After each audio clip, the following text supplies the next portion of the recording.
Ciao a tutti! Today we're going to talk about 5 habits that foreigners and specifically English speakers make when they speak Italian, especially when you are at a beginner level. So let's start. Iniziamo con il numero 1. Forgetting the articles. An article is the in English, but as you know in Italian we have several. We have il, lo, la, la, I, gli, and le. What's the problem here? That Italians use articles way more than in English. More specifically, we use articles when we're talking about a noun in a general sense. That's the main mistake that I see. If you want to say something like, I like pizza in general, or I like music in general, you need the article. So, mi piace pizza, wrong. Mi piace la pizza is correct. Or mi piace musica is wrong, but we need to say mi piace la musica, the music. By the way, if you are a beginner and you want to start learning Italian and you want to understand Italian grammar but also vocabulary and just the way Italians speak, I made my beginner Italian course. It's great because it has a mix of exactly grammar, dialogues, and also exercises. There's even an app that you can use for your vocabulary and for your grammar. All you have to do is check the link down here. Numero 2 is using molto incorrectly. So molto in Italian has, let's say, 2 main meanings. It can mean very and it can mean a lot of. When molto means very, it doesn't change. It's always molto. I'm very tired, sono molto stanco for a man, or sono molto stanca for a woman. When molto means a lot of, we have 4 forms and they depend on the noun that you're matching molto with. So you have molto, molta, molti, and molte. And you use molto with a masculine singular word. So for example, molto gelato. And then molta pasta. Pasta is feminine singular, so you use molta. But if you want to say many kids, many children, molti bambini. Okay, so we're matching molto with bambini, it becomes molti.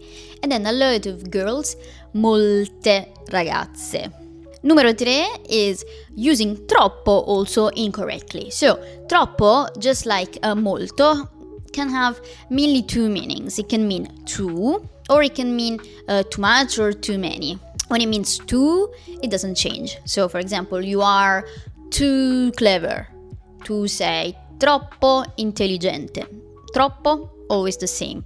But too much and too many we have troppo, troppa, troppi, troppe. Troppo gelato, so you're matching troppo with gelato, which is masculine singular. Troppa pasta, you're matching troppo with pasta and it becomes troppa.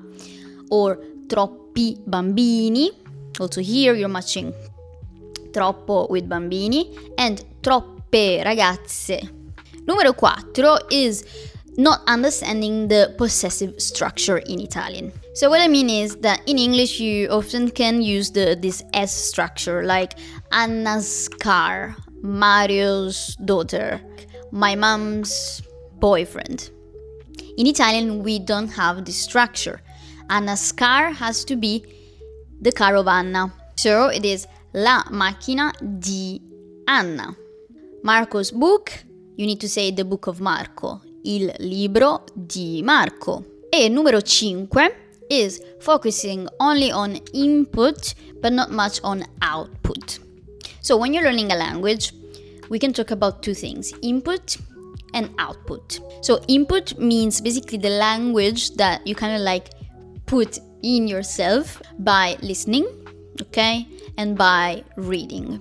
The output, the word that's kind of helping you to understand what it means, is the language that you produce, okay, by speaking and by also writing. A lot of people focus more on the input, on listening, on reading. But then when it comes to the output, when it comes to actually speaking, they either don't have anyone to talk to or they don't take lessons, they don't have a human that they talk to, so the output is not at the same level of the input, and that is extremely important because at the end of the day you're learning the language to speak, right?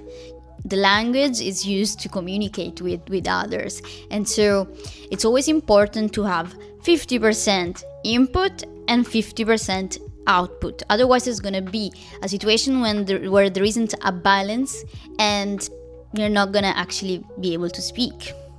Bene, questo è tutto per oggi. Don't forget that if you're a beginner and if you want to start learning Italian, you can check my link down here. It's my beginner Italian course. As I said, it has everything you need to start actually learning the language. It has grammar, dialogues, and exercises.